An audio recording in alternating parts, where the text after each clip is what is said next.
برائے خوشنود امام زمانہ بلند تر صلوات۔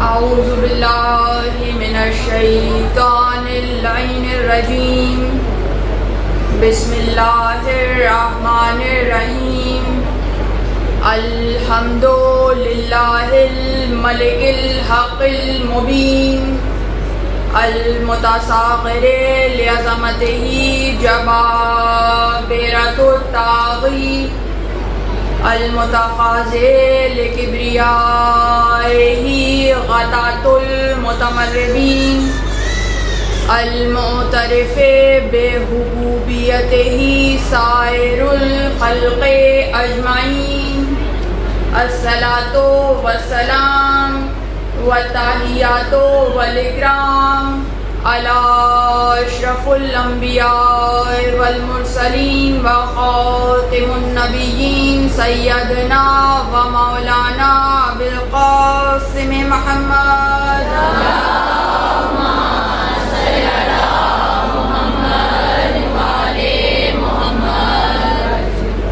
وأهل بيته الطيبين الطاهرين المعصومين المظلومين، أما بعد فقد قال الله سبحانه وتعالى في محكم كتابه المبين، بسم الله الرحمن الرحيم، بقية الله خير لكم إن كنتم مؤمنين صلوات۔ اللهم صل على محمد وعلى محمد۔ تمام حمد صلاح کے لیے کہ جس کی مدح تک بولنے والے کی رسائی نہیں، جس کی نعمتوں کو گننے والے گن نہیں سکتے، نہ کوشش کرنے والے اس کا حق ادا کر سکتے، نہ بلند پرواز ہمتیں اسے پا سکتی ہیں، نہ عقل و فہم کی گہرائیاں اس کی تہ تک پہنچ سکتی ہیں۔ اس کے کمال ذات کی کوئی حد معین نہیں، نہ اس کے لیے توصیفی الفاظ ہیں، نہ اس کی ابتدا کے لیے کوئی وقت ہے کہ جسے شمار میں لایا جا سکے، نہ اس کی کوئی مدت ہے کہ جو کہیں پہ ختم ہو جائے۔ صلوات بھیجیں۔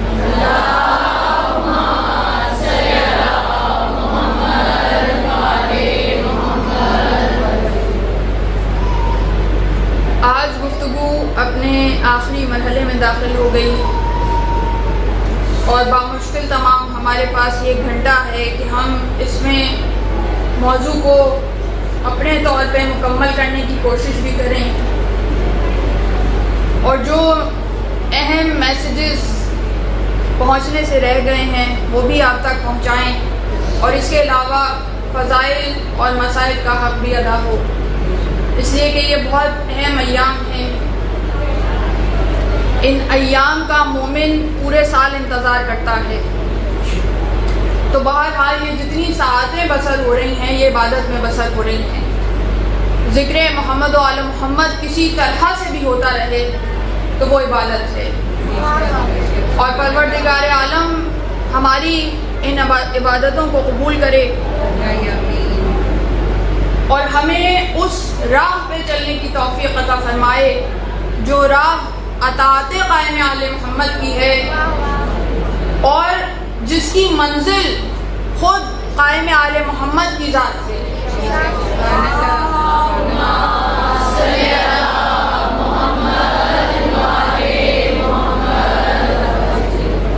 یہ مائک تھوڑا سا آگے کر دیجئے، مجھے لگ رہا ہے جب ادھر آواز کم جا رہی ہے لوگوں کو، ایک مرتبہ بلند ترین آواز میں صلوات پڑھیں۔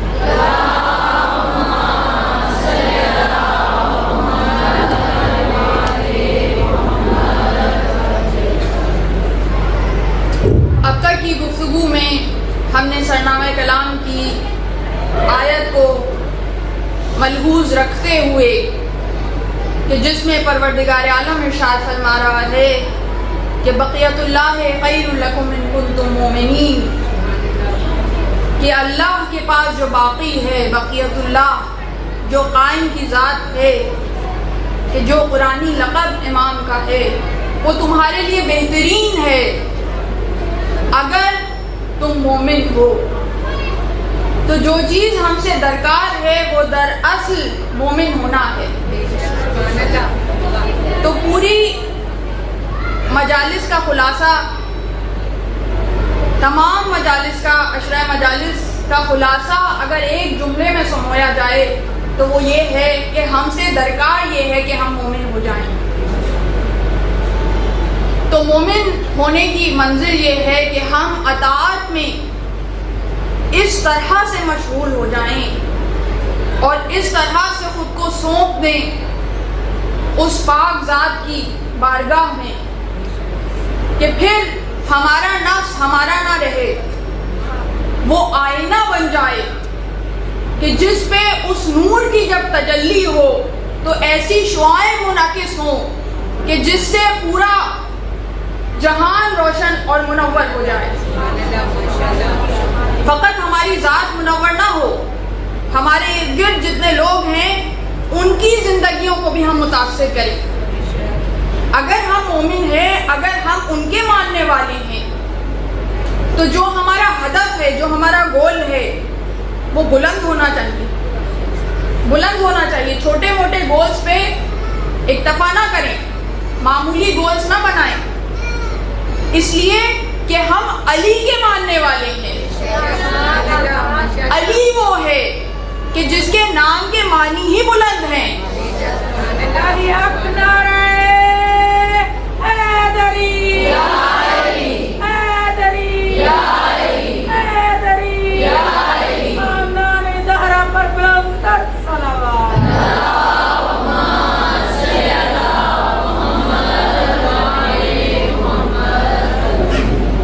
اور دیکھیے مختلف اعتراضات ہر دور میں ہوتے رہے ہیں اور جیسے جیسے وقت گزر رہا ہے تو مخالفین کی پریشانیوں میں بھی اضافہ ہو رہا ہے، اس لیے کہ وقت کے ساتھ ساتھ علی کا ذکر، حسین کا ذکر بڑھتا جا رہا ہے۔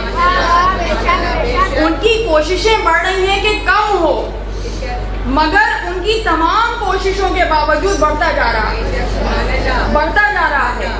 تو اب نئی نئی باتیں گھڑتے ہیں کہ جو ہمیشہ سے حدیث ان کی کتابوں میں بھی موجود آنا مدینۃ العلم وعلی بابوہا،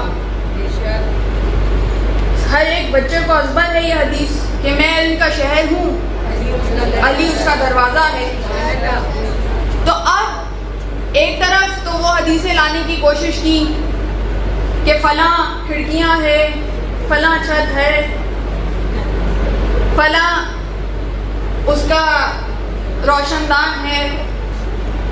ایک تو پہلی بات یہ کہ ہم نے کوئی شہر ایسا نہیں دیکھا کہ جس میں کھڑکیاں ہوں، روشن دان ہو، فصیل ہوتی ہے اور دروازہ ہوتا ہے، شہر کی فصیل ہوتی ہے اور دروازہ ہوتا ہے، اس کے علاوہ کچھ نہیں ہوتا۔ تو بہت گھڑنے کی کوشش کرتے ہیں۔ تو اب جب وہ حربہ کامیاب نہیں ہوا تو پھر یہ حربہ لے کے آئے، کہنے لگے کہ بھائی انا مدینۃ العلم وعلی بابوہا، اس کا مطلب ہے میں علم کا شہر ہوں جس کا دروازہ بہت بلند ہے، اس لیے کہ علی کے معنی ہے بلند۔ اس سے مراد علی کی ذات نہیں ہے، یہ ترجمہ لے کر آئے، اس سے مراد علی کی ذات نہیں ہے۔ اور میں نے پہلے بھی آپ کے سامنے عرض کیا کہ ہم تو اعتراضات کو کھلے دل سے قبول کرتے ہیں اور پھر دلیل سے جواب دیتے ہیں، اور دلیل ایسی ہو کہ جو اتنی علمی اور عقلی ہو کہ پھر سامنے والا خاموش ہو جائے، سامنے والا خاموش ہو جائے۔ تو ہم نے آپ کے اعتراض کو قبول کر لیا کہ میں علم کا شہر ہوں، رسول اللہ فرما رہے ہیں جس کا دروازہ بہت بلند ہے۔ آپ نے کہا اس کے معنی علی کی ذات نہیں ہے، بس دروازہ بلند ہے۔ اب آپ نے یہ کہہ دیا، ہم نے قبول کیا، اب ہمیں بھی تو کچھ کہنے کا حق ہے۔ تو اب دیکھیے رسول کہہ رہے ہیں میں علم کا شہر ہوں جس کا دروازہ بہت بلند ہے۔ تو اب رسول انسان ہیں تو دروازہ بھی انسان ہی ہوگا، دروازہ بھی انسان ہی ہوگا، کوئی لکڑی کا دروازہ نہیں ہوگا، کوئی فولاد کا دروازہ نہیں ہوگا، انسان ہوگا، اس لیے کہ شہر بھی انسان ہے۔ عقل کے مطابق یہی تفسیر بنتی ہے۔ تو اب ہم نے دیکھنا شروع کیا ہم نے دیکھنا شروع کیا پوری تاریخ بشریت میں ہمیں کوئی انسان ایسا نہیں ملتا، کوئی انسان ایسا نہیں ملتا کہ جس کے نام کے معنی بلند، علی کے معنی بلند، جس کے نام کے معنی بلند، کعبے کے معنی بلند، نجف کے معنی بلند، گویا ایسا بلند جو پیدا ہوا تو بلندیوں پر اور دفن ہوا تو بلندیوں پر۔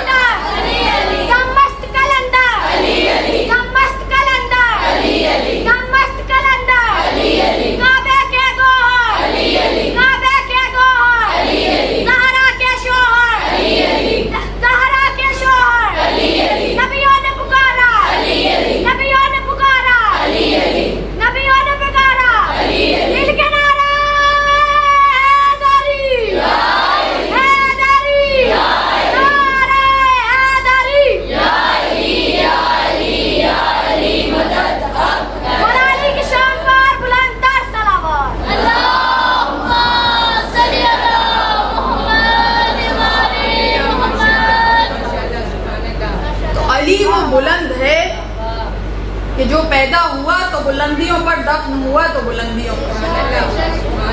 تو علی سے بلندی کو جدا نہیں کیا جا سکتا۔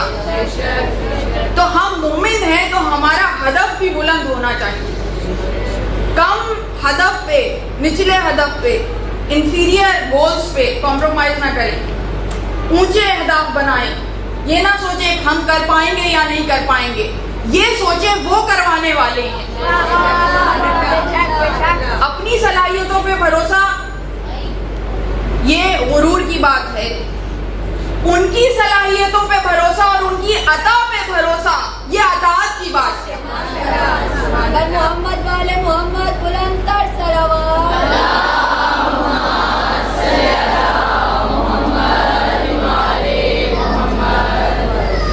اور یہ جو اس گھرانے سے بغض ہے، یہ بغض اول روز سے چلا آ رہا ہے اور اس کا سلسلہ ابھی تک جاری ہے، ابھی تک جاری ہے۔ جو پہلا علی ہے، جس وقت وہ اس دنیا میں آیا تھا، اس دنیا میں آیا تھا، اس وقت سے مقابلہ اور بغض جاری ہے۔ جس وقت وہ ابھی چلنے کے قابل بھی نہیں تھا، طفل تھا، شیرخوار تھا، اس وقت سے مقابلہ شروع کیا اور مقابلہ کرتے کرتے کتنی جنگیں ہوئیں، اور وہ تمام جنگیں چونکہ علی کی شجاعت کی وجہ سے، علی کی تلوار کی وجہ سے اسلام کی فتوحات میں بدلتی رہیں، تو اب بغض علی پروان چڑھتا رہا، بغض علی پروان چڑھتا رہا۔ آغاز کہاں سے ہوا تھا؟ آغاز وہاں سے ہوا تھا کہ جب علی ابھی گہوارے میں تھے۔ ہم نے معجزہ سنا ہے نا کہ کلہ اجدر کو چیر دیا تھا، کلہ اجدر کو چیر دیا تھا کہ جب گہوارے میں تھے، ابھی معصوم تھے، طفل تھے، اس لیے کہ امامت میں عمر کوئی حیثیت نہیں رکھتی۔ امام اگر گہوارے میں ہو تو بھی امام ہوتا ہے، علی اگر گہوارے میں ہو تو بھی علی ہوتا ہے۔ تو کلہ اجدر کو چیرا تھا، اور اس کے علاوہ ایک اور واقعہ ہوا تھا کہ جب ابو جہل آیا اور پھر آنے کے بعد گستاخی کرنا چاہتا ہے، کچھ کہنا چاہتا ہے، مگر وہ سلوک ہوا کہ خود بیان کرتا ہے کہ ہے طاقت امزاد محمد کا کرشمہ، ہے طاقت امزاد محمد کا کرشمہ، محمد کے چچا زاد کی طاقت کا کرشمہ ہے طاقت امزاد محمد کا کرشمہ، یہ کفر کے آئین کو پامال کرے گا۔ ہے طاقت امزاد محمد کا کرشمہ، یہ کفر کے آئین کو پامال کرے گا۔ 2 دن کے علی نے میرا منہ پھیر دیا ہے، یہ طفل جوان ہوگا تو کیا حال کرے گا۔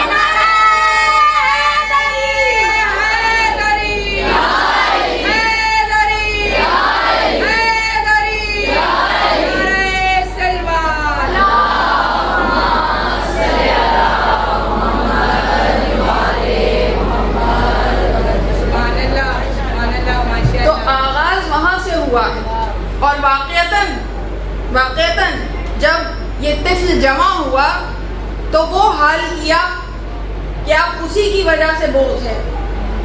اب وہ بیٹا ہی کیا کہ جس کی مثال باپ کی زندگی سے نہ ملے. اب بیٹا کون ہے؟ ایک پہلا علی ہے، ایک آخری علی ہے. تو جو پہلا علی ہے تمام جنگیں آپ کے سامنے ہیں، جنگوں کا احوال بتانا مقصود نہیں ہے. حالانکہ اب چونکہ نئی نسل تیار ہوئی ہے اور طریقہ یہ ہو گیا کہ جنگیں اتنی بیان نہیں کی جاتی. جس طرح پہلے خیبر اور خندق کا تفصیل سے احوال بیان ہوتا تھا کہ ہر ایک کو ازبر ہوتا تھا، اب ضروری ہے کہ ان کو دہرایا جائے تاکہ جو نئی نسل ہے انہیں بھی اسی طرح ازبر ہو، اسی طرح ازبر ہو. کوئی عیب نہیں ہے علی کی فتوحات کو بیان کرنا، علی کی جنگوں کو بیان کرنا. عبادت ہے اس لیے کہ ذکر علی ہے، ذکر علی ہے تو زیادہ سے زیادہ بیان کریں، زیادہ سے زیادہ بیان کریں تاکہ نئی نسلوں تک پہنچے. تو اب علی ہر دفعہ جب مقابلے پہ آتے ہیں دشمن کے، مقابلے پہ آتے ہیں دشمن کے، تو جو حشر ہوتا ہے وہ بدر سے ہم نے دیکھنا شروع کیا. بدر سے دشمنوں کا کیا حال ہو رہا ہے ہم دیکھتے جا رہے ہیں. صفین کی جنگ ہے، صفین کی جنگ ہے کہ جس میں اتنی شدید لڑائی ہوئی. کفار، وہ کفار کہ جو منافقین کی صورت میں ہیں. لوگ منافقین سے لفظ سے کچھ کنفیوز ہو جاتے ہیں کہ شاید منافق ہونا کوئی اتنی بڑی چیز نہیں ہے مسلمان ہی. نہیں، منافقین کا مطلب ہے کافر مسلمانوں کے لبادے میں. بھیڑیا ہو بھیڑ کی کھال میں، وہ منافق ہوتا ہے. یعنی جرت کے ساتھ میں نے عرض کر دیا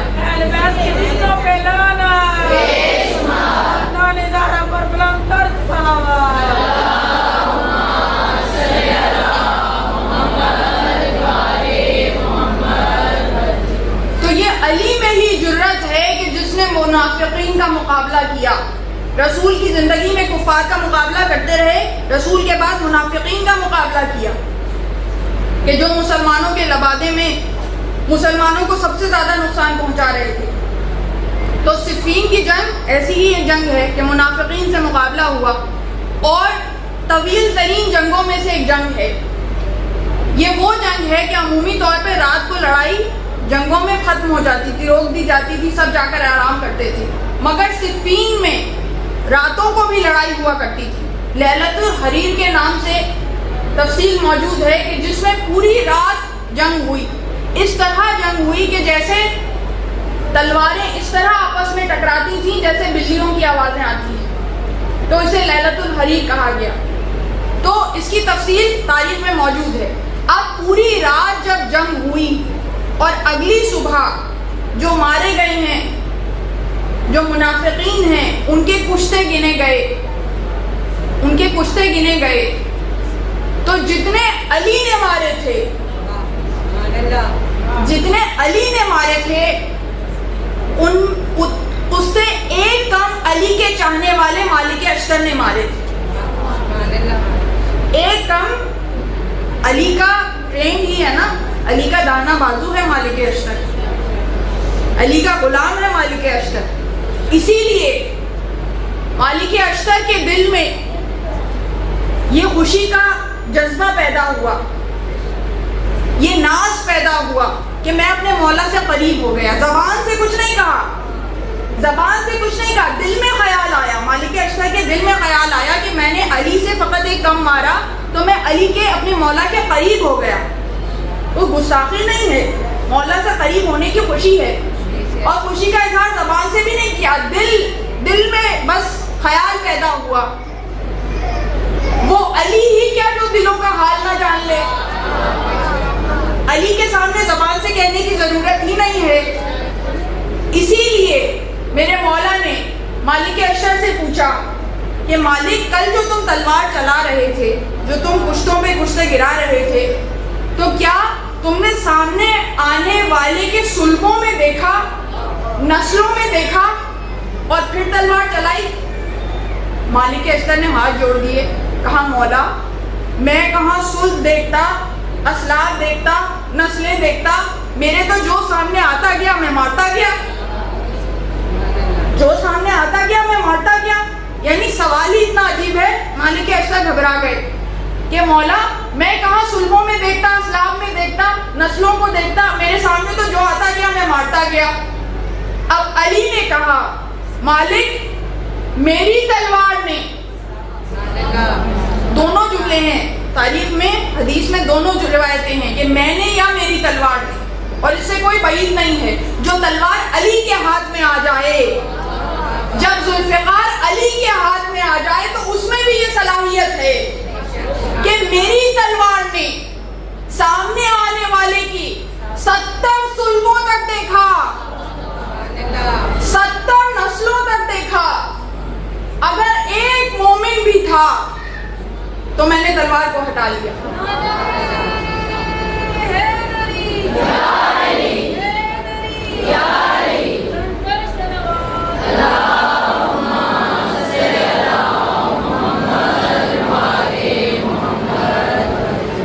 سامنے آنے والے کی 70 نسلوں تک دیکھا, اور اگر ایک مومن بھی تھا آنے والی نسل میں تو میں نے تلوار کو ہٹا لیا. تو دیکھیے یہ علی کی صلاحیت ہے. اور پتہ اس سے یہ چلا کہ نگاہ علی میں, علی کی نگاہ میں مومن کتنا قیمتی ہے, مومن کتنا قیمتی ہے. ایک مرتبہ صلوات بھیجیے.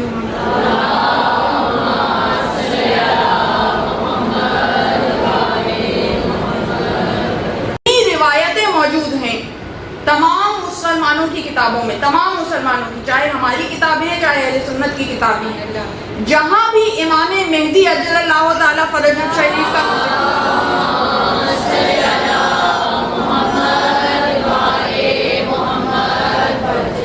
جہاں بھی ان کا تذکرہ ہے وہاں یہ لکھا ہوا ہے کہ جب مہدی آئے گا, جب مہدی آئے گا تو وہ کسی کافر کو چھوڑے گا نہیں, وہ کسی کافر کو چھوڑے گا نہیں.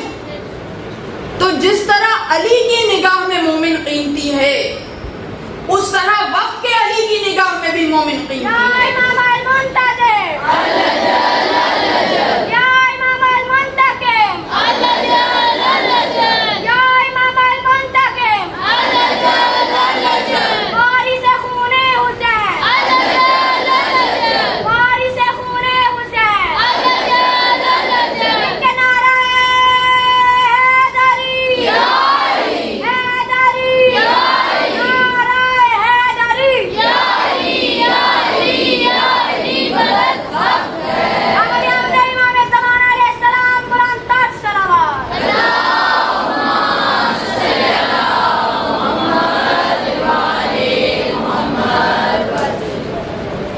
انتظار اسی لیے ہے کہ نسلوں سے مومن باہر آ جائیں.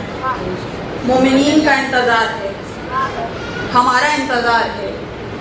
تو اب ہم پہ لازم ہے کہ ہم تیاری کریں اور خود کو مومنین کی صف میں شامل کر لیں. اس لیے کہ دیکھیے ایمان محکم بامقابلہ کفر محکم, یہ مقابلہ ہے, اور فی زمانہ یہ مقابلہ شروع ہو چکا. بیچ میں کوئی گرے ایریا نہیں ہے.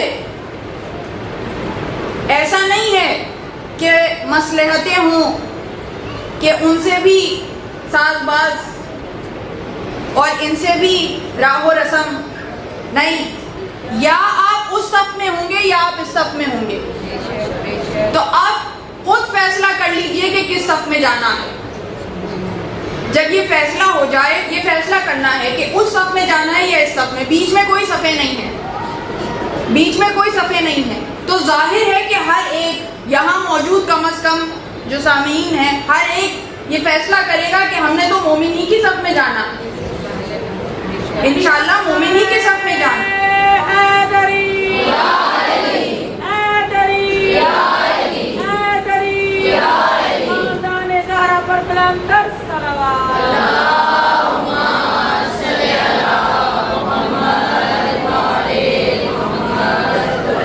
تو جب یہ فیصلہ کر لیں کہ کس صف میں جانا ہے, مومن کی صف میں جانا ہے, تو پھر اب اس کے لیے جو بھی احتیاج ہے, جو بھی ضرورت ہے, جو بھی ریکوائرمنٹ ہے, وہ پوری کرنی پڑے گی.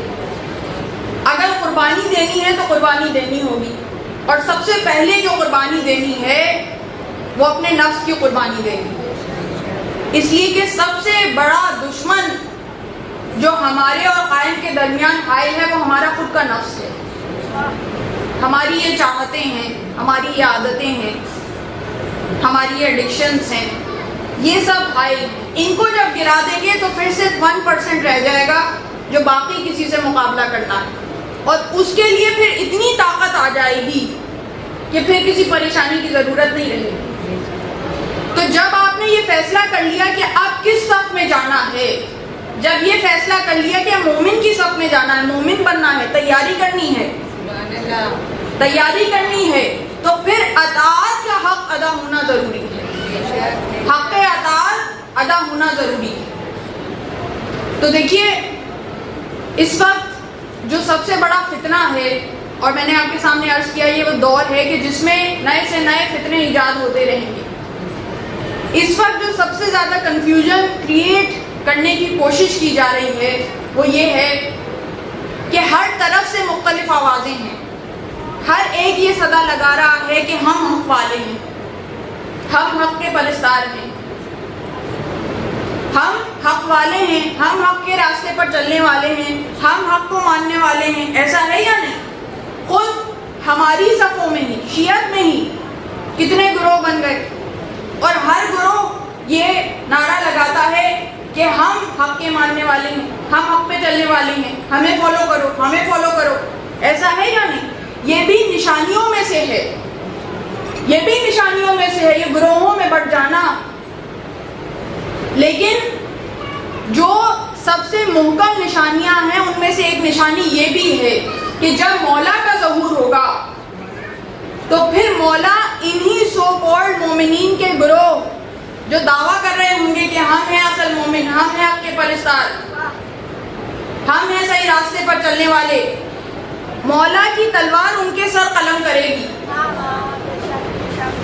خود ان کے سر قلم کرے گی. اور پھر یہ چیخ چیخ کر کہیں گے جب امام آئیں گے اور دین کا احیاء کریں گے, ان چیزوں کو کہ جن کو ختم کیا جا رہا ہے, اسلام کی ان صحیح روایات کو جن کو ختم کیا جا رہا ہے, روح کو جس کو ختم کیا جا رہا ہے, جب اس کو وہ دوبارہ بیدار کرنے کی کوشش کریں گے تو وہی مومنوں کے گروہ چیخ کر کہیں گے کہ ہمیں آپ کی ضرورت نہیں ہے, ہمارے پاس جو اسلام ہے وہ کافی ہے, ہمیں آپ کی ضرورت نہیں ہے. یہ مومنوں کے گروہ کہیں گے. اب دیکھیے اس میں کوئی پریشانی کی بات نہیں ہے, تاریخ میں یہ ہمیشہ سے ہوتا آیا ہے. یہ جو بنو عباس ہے اس نے یہی نعرہ لگایا تھا نا کہ ہم معصومین کے چاہنے والے ہیں, ہم آل فاطمہ کی طرف حق کو پلٹائیں گے, یہی نعرہ تھا نا. ہم شیعہ ہیں, کالا لباس وہ اسی لیے پہنتے تھے کہ ہم حسین کا سوگ منانے والے ہیں, ہم کربلا کا انتقام لینے والے ہیں, ہم آل محمد کا حق انہیں لوٹائیں گے. تو یہ سیاسی نعرے ہمیشہ سے لگتے آئے ہیں, یہ سیاسی نعرے تاریخ میں ہمیشہ سے لگتے آئے ہیں. اب ان کی تعداد بڑھ گئی ہے, اب ان کے گروہ بڑھ گئے ہیں, تو ان گروہوں سے ذہن کو منتشر نہ ہونے دیں. حق کی پہچان کا فارمولا آپ کے پاس ہونا چاہیے فنگر ٹپس پہ کہ حق کو کیسے پہچانیں. بھائی 10 نعرہ لگانے والے ہیں, نعرہ کیا, دکانیں ہیں. آج کل تو دکانیں سجی ہوئی ہیں, ہر ایک نے اپنی دکان سجائی ہوئی ہے. عزاداری کو آپ دیکھ لیں کتنا کمرشلائز کر دیا گیا, کتنا انڈسٹریلائز کر دیا گیا. پیسے کا زور زورا ہے, یعنی جو جتنا پیسہ لیتا ہے اسے اتنا بڑا عالم سمجھا جاتا ہے. ایسا ہے یا نہیں؟ بالکل اسی طرح جیسے قربانی کے دن آتے ہیں, عید قربان آتی ہے نا, جو جتنا بڑا بیل قربان کرتا ہے سمجھتے ہیں اس کی قربانی سب سے زیادہ قبول. ایسا ہے یا نہیں؟ سمجھا یہ جاتا ہے. اور اس کی پوری شو, اس کی پوری ریاکاری دنیا کو دکھانا. اور اب بھی ایسے ہوتا ہے, مجلسوں کے بڑے بڑے پوسٹر, اس میں ان پڑھنے والوں کو بلایا جاتا ہے جو جتنا زیادہ معاوضہ لیتے ہیں, ان کا نام جلی حروف میں لکھا جاتا ہے. یہ نہیں ہے کہ متقی یا عالم پڑھے گا, نہیں, کون کتنا معاوضہ لے رہا ہے اس سے صلاحیت کا اندازہ لگایا جاتا ہے. یہ آج کا دور ہے. آزاداری کو کمرشلائز کر دیا گیا, انڈسٹریلائز کر دیا گیا, اور یہ باقاعدہ سازش کے تحت ہو رہا ہے. اس کو ناکام بنائیے, جو مخلص ہے اس سے پڑھوائیے, اخلاص لے کے آئیں صفوں میں, خود بھی صف ازا پہ اخلاص کے ساتھ آئیں, عقیدت کے ساتھ آئیں. جو پرانی عقیدت ہے, جس طرح صف ازا کی عقیدت ہوا کرتی تھی, اس کو قائم رکھیں اور اپنی نسلوں میں منتقل کریں.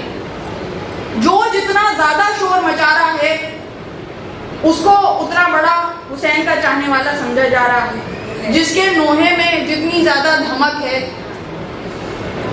جس کے نوحے میں جتنی اونچی بیٹ ہے, جتنی زیادہ گانے کی طرز پہ بنی ہوئی ہے, اتنا زیادہ وہ پاپولر ہے.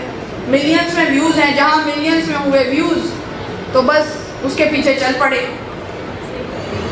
غلط ہے, یہ ڈبل گناہ ہے. گانا سننے سے زیادہ بڑا گناہ ہے. اٹھا کے دیکھیے توضیح المسائل, سب سے زیادہ سستانی کے ہی مقلد ہیں.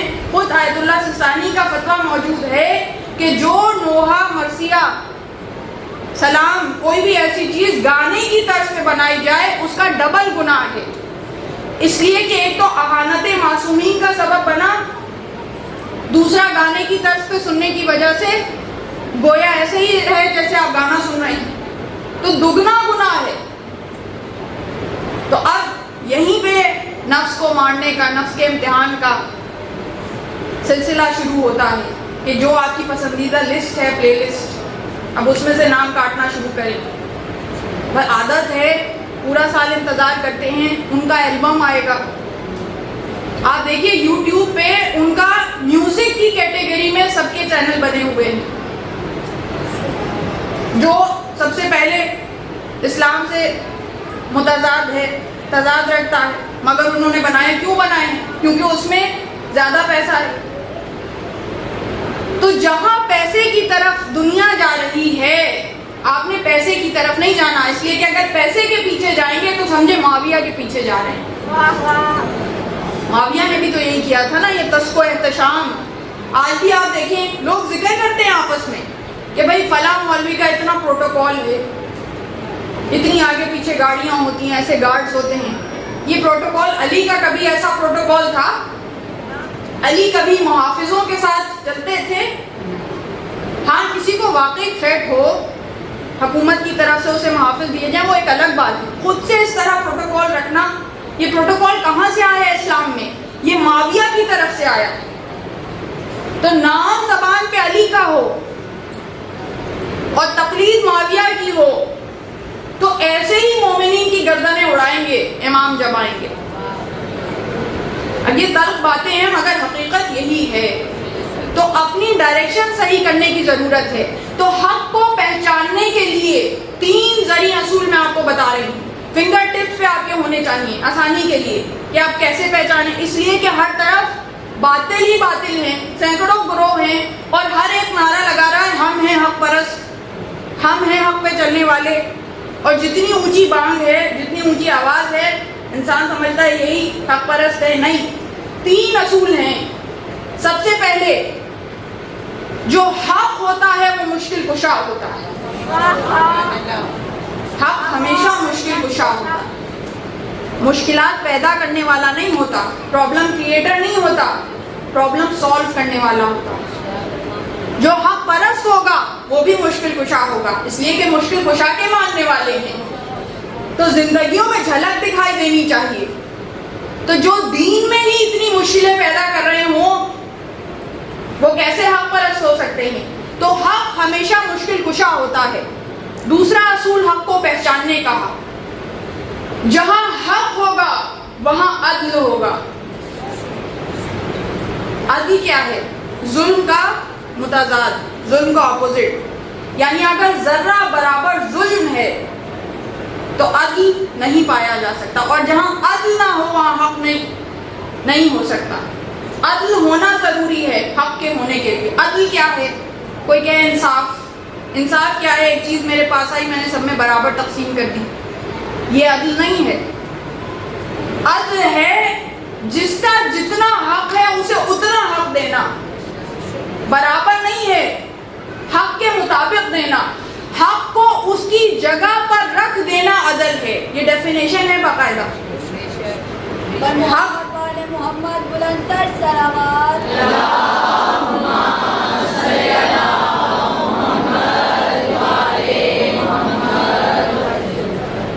تو اب آپ اس ڈیفینیشن کو ان ساری چیزوں پہ اپلائی کرتے جائیے. مجلس پڑھنے کا معاوضہ لینا حق ہے، حق کو جگہ پہ رکھنا ہے، عدل ہے. اپلائی کرتے جائیے. ہم حسین کی خدمت کے لیے ہیں، حسین ہمیں کما کے دینے کے لیے نہیں ہے. ہماری کمائیاں ان پہ لٹ جائیں، ان کی راہ میں خرچ ہو جائیں تو یہ عبادت ہے. یہ نہیں کہ انہیں کمائی کا ذریعہ بنا لیا جائے.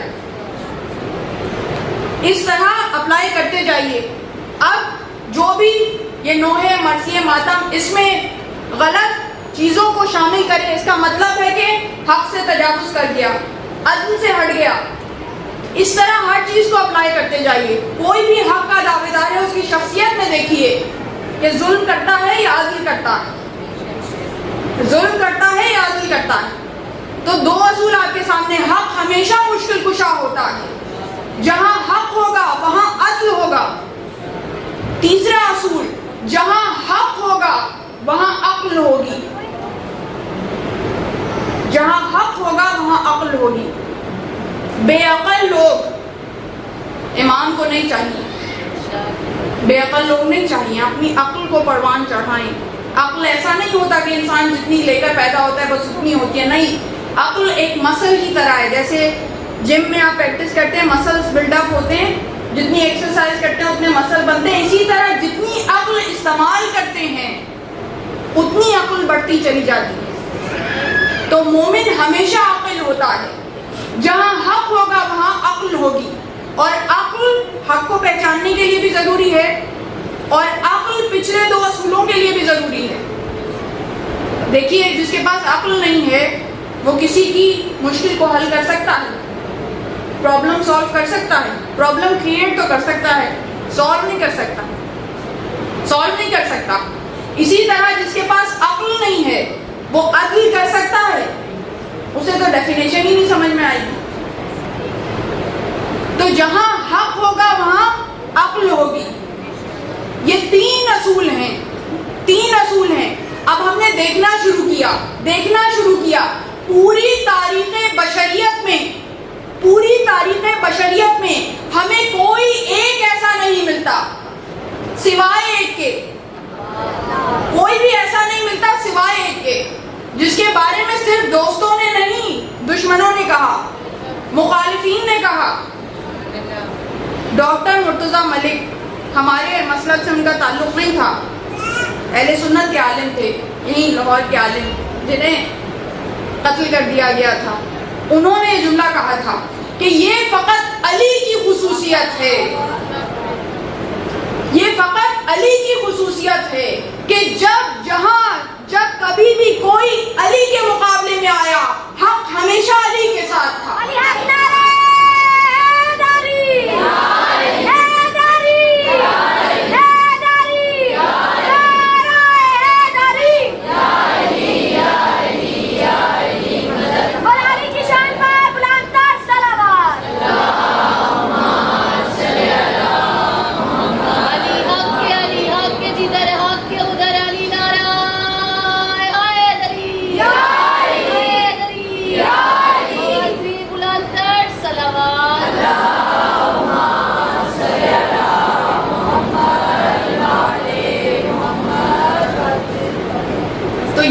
حقیقتیں ہیں، اور جتنا جلدی ہم اپنی زندگیوں کو سنوارنا شروع کریں گے، دین کا احیاء کرنا شروع کریں گے، ان اصولوں پہ زندگی گزارنی شروع کریں گے جو ہمیں آل محمد سے ملی ہے. عزاداری اس طرح سے کریں گے جس طرح آل محمد نے کی.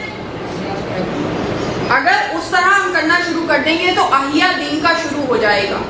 اور جب ہم احیاء کرنا شروع کر دیں گے تو پھر جب مولا کا ظہور ہوگا تو پھر ایسا نہیں ہوگا کہ ہم مولا کے مخالفین میں خدا نخواستہ شامل ہوں. پھر ہم مولا کے ساتھ ہوں گے، پھر ہم مولا کے ساتھ ہوں گے. اور آج واقعتاً یہ عالم ہے ہے کہ انانیتیں اتنی بڑھ چکی ہیں، انا اتنی بڑھ چکی ہے کہ دکھائی دیتا ہے، بہت سے گروہ ایسے ہیں دکھائی دیتا ہے کہ امام بھی اگر ان کے مقابلے میں آ جائیں تو وہ امام کی سننے والے نہیں ہیں، وہ اپنے نفس کی سننے والے ہیں، انا کی سننے والے ہیں۔ تو ہر ایک اپنے طور پہ اپنی ذات کے اوپر ان چیزوں کا اطلاق کرتے ہوئے اس انقلاب کا آغاز کرے، اس لیے کہ یہ انقلاب اگر آپ کی ذات میں رونما ہونا شروع ہو جائے گا تو پھر جب وہ منتقم کربلا آئے گا تو پھر آپ اس کا ساتھ دینے والوں میں سے ہوں گے، خدا نخواستہ اس کے مخالفین میں نہیں ہوں گے۔ تو یہ ہر ایک اپنے ذہن میں بٹھا لے کہ ایسا نہیں ہے کہ جتنے مومن ہونے کے دعوے دار ہیں وہ سب امام کے ساتھ ہوں گے، نہیں، جتنے خالصتاً اصلی مومن ہیں وہ امام کے ساتھ ہوں گے۔ دعوے دار تو بہت ہوں گے، دعوے دار تو بہت ہوں گے، مگر جو خالص مومن ہیں وہ ہوں گے امام کے ساتھ۔ ایک مرتبہ بلند ترین آواز میں صلوات۔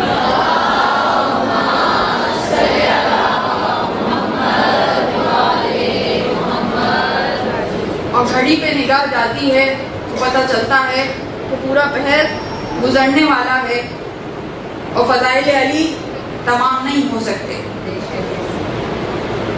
اور فضائل علی تمام کرنا ہماری خواہش بھی نہیں ہے، ہماری تو تمنا یہ ہے کہ ہماری زندگیاں بس اسی عمل میں گزر جائیں، تو پھر زندگی عبادت ہوگی اور موت شہادت ہوگی۔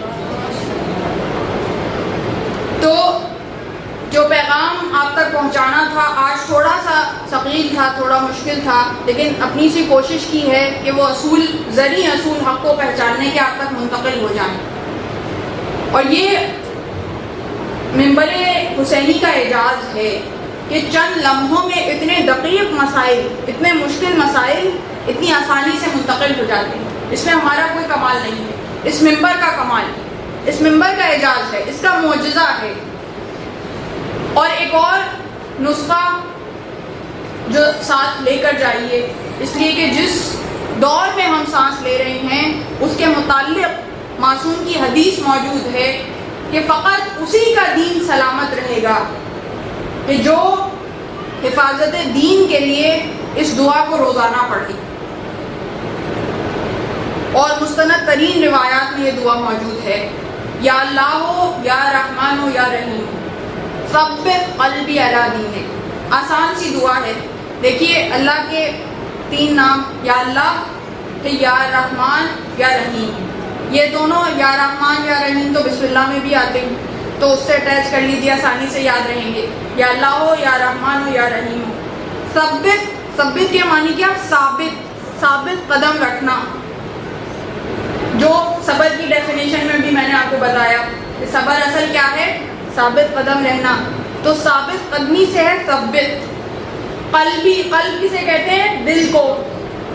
ای جو ہوتا ہے میرا، عربی زبان میں ای کا جو صیغہ ہے، جو چھوٹی یہ آخر میں لگتی ہے، وہ میرا کے مترادف ہے۔ تو قلبی میرا دل، ثبت قلبی علی کے معنی ہے پر، یعنی اوپر، علی کے معنی پر، دینک یعنی دین تو جانتے ہیں نا آپ سب، دین اسلام کا جو آخری ہے وہ ہے تیرا دین، اللہ سے مانگ رہے نا، تو اللہ اپنے دین پر ثابت قدم رکھ۔ یہ دعا روزانہ ضرور پڑھیں، اور اگر ہر نماز کے بعد پڑھیں تو بہترین ہے۔ اور روایات میں یہ موجود ہے کہ جو اس دعا کو پڑھے گا اسی کا دین آخری دور میں سلامت رہے گا۔ یا اللہ ہو یا رحمان ہو یا رحیم ہو ثبت قلبی علی دینک۔ تو آسان سی دعا ہے، اور اگر پھر بھی یاد نہ ہو تو یہ ریکارڈنگ اپلوڈ ہو جائے گی، اس میں سے آپ سن لیجئے اور خود اور اپنے بچوں کو اور اپنے گھر والوں کو یاد کروا دیجیے۔ اس دعا کو متواتر پڑھیں اور دل سے پڑھیں۔ جب کہہ رہے نا کہ دل اس پہ رہے تو پھر دل سے پڑھیں، قلب سے آواز آئے گی تو دعا میں اثر پیدا ہوگا۔ دعا پڑھنے کی چیز نہیں ہوتی، دعا مانگنے کی چیز ہوتی۔ ہم لوگ کرتے ہیں دعائیں پہ دعائیں، پڑھتے جاتے۔ دعا کوئی کتاب کا نام تھوڑی ہے کہ وہ پڑھتے ہیں، دعا مانگنے کا نام ہے۔ اس کی بارگاہ میں مانگنے کا نام ہے. جتنا گڑ گڑا کے دل سے مانگیں گے تو اثر ہوگا. ایک سوال پوچھا جاتا ہے کہ بھائی ہم دعا مانگتے رہتے ہیں, پوری نہیں ہوتی. تو کچھ پری ریکوزٹس ہوتے ہیں دعا کو مانگنے کے. حلال کھانا, حرام سے اجتناب کرنا, اور دعا کو دل سے مانگنا, گڑ گڑا کے مانگنا, تڑپ سے مانگنا. اور اس کے باوجود بھی اگر پوری نہ ہو تو سمجھو آپ کے حق میں بہتر نہیں ہے. سمجھ جائیں آپ کے حق میں بہتر نہیں ہے. جو 70 ماؤں سے زیادہ محبت کرنے والا ہے وہ آپ کو وہ چیز نہیں دے سکتا جو آپ کے لیے نقصان دہ ہو. اور جو دعا قبول نہیں ہوتی جب تک نہیں ہوتی, اس کا ثواب دعا مانگنے والے کے اعمال میں لکھا جاتا رہتا ہے. اتنا لکھا جاتا ہے کہ احادیث میں یہ جملہ آیا ہے کہ جب قیامت کے روز ہمارے سامنے وہ دعائیں آئیں گی جو پوری نہیں ہوئی, تو اس وقت ہم حسرت سے کہیں گے کہ کاش ہماری کوئی دعا پوری ہوتی ہی نہ, کہ جس کے نتیجے میں ہمیں اتنے اعمال صالح عطا ہوئے. تو جتنی دیر ہوتی ہے اس کا بھی پروردگار عالم اجر دیتا ہے, اس لیے کہ وہ عادل ہے. اور جب اس نے کہا ہے مانگو, تو جب آپ اس کے در پہ آ کے مانگتے ہیں تو وہ خالی ہاتھ لوٹائے, یہ ممکن نہیں ہے. وہ تو خود پروردگار عالم ہے. اس پروردگار عالم کے جو 14 اوصیاء ہیں ان کی یہ صفت نہیں ہے. وہ ایسے کریم ہیں کہ ان کے در پہ اگر کوئی آتا ہے تو خالی ہاتھ نہیں لوٹاتے, دشمن بھی آ جائے تو خالی ہاتھ نہیں لوٹاتے. تو کیسے ممکن ہے کہ اللہ آپ کو خالی ہاتھ لوٹا دے گا؟ ہاں یہ ضرور ہے کہ وہ دیتا ہے جو آپ کے حق میں بہتر. اور دعا مانگنی بھی یہی چاہیے کہ ہمارے حق میں جو بہتر ہو وہ عطا کرے. اس لیے کہ ہماری نگاہیں محدود ہیں, دیوار کے اس طرف نہیں دیکھ سکتی, اس لمحے کے اس طرف اس لمحے میں نہیں دیکھ سکتی. یعنی وقت کی اس طرح قید میں ہے تو اتنی مقید, اتنی لمیٹڈ نگاہ پہ یہ زوم کہ ہم جو مانگ رہے ہیں وہ دے دے, وہ ہمارے لیے اچھا ہوگا. یہ تو آپ سمجھ رہے ہیں نا, بچے کی طرح نادان سمجھ, آپ سمجھ رہے ہیں. اس سے مانگو کہ جو تقدیر کا بنانے والا ہے, جو تقدیر کا لکھنے والا ہے, اس سے یہ کہو, اور یہ مانگتے ہوئے کہو اسے ہمارے حق میں بہتر کرنا. اور اس سے بھی اعلیٰ درجہ یہ ہے کہ یہ کہو کہ وہ دے کہ جس پہ تو راضی ہو, وہ دے جس پہ تو راضی ہو, اور ہمارے حق میں اسے بہتر قرار دینا, جو ہمارے حق میں بہتر ہو وہ عطا کرنا. اگر اس سلیقے کے ساتھ دعا مانگیں گے تو پھر ایسا رابطہ پروردگار عالم کے ساتھ بنتا چلا جائے گا کہ پھر غیب سے امداد ہوتی چلی جائے گی. اور ہمارا سلام ہو ان پاک ہستیوں پر کہ جنہوں نے ہمیں دعا کرنے کا سلیقہ سکھایا. خدا کی قسم انسانیت کو دعا کرنے کا ذرہ برابر سلیقہ نہیں آتا تھا. ہمارا سلام ہو محمد و آل محمد پر.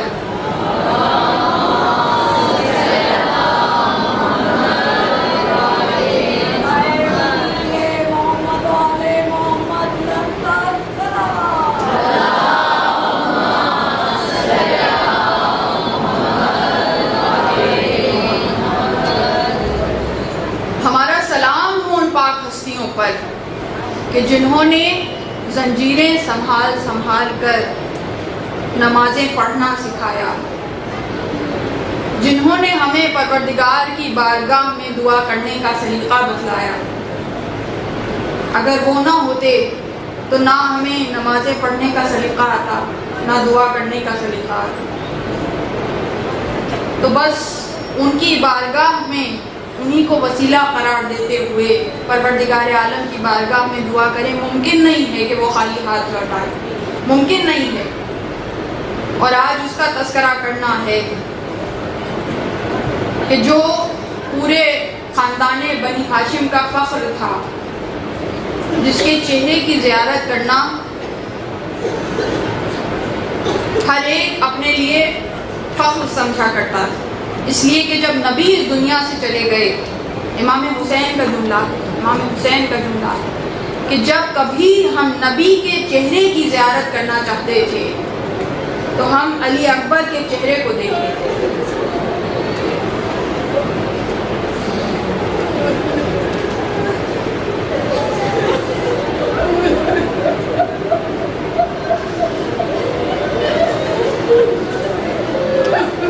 علی اکبر کے مسائل پڑھنے کے لیے بھی دل میں طاقت چاہیے۔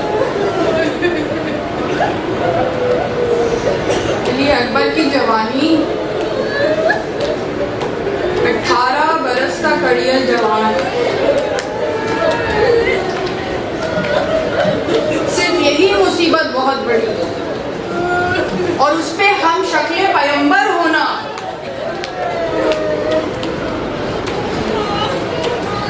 ایسے ہی تو امام حسین نے نہیں کہا تھا کہ جب علی اکبر جا رہے تھے کہ علی اکبر جب تم جا رہے ہو تو ایسا محسوس ہو رہا ہے کہ میری آنکھوں سے بینائی جا رہی ہے۔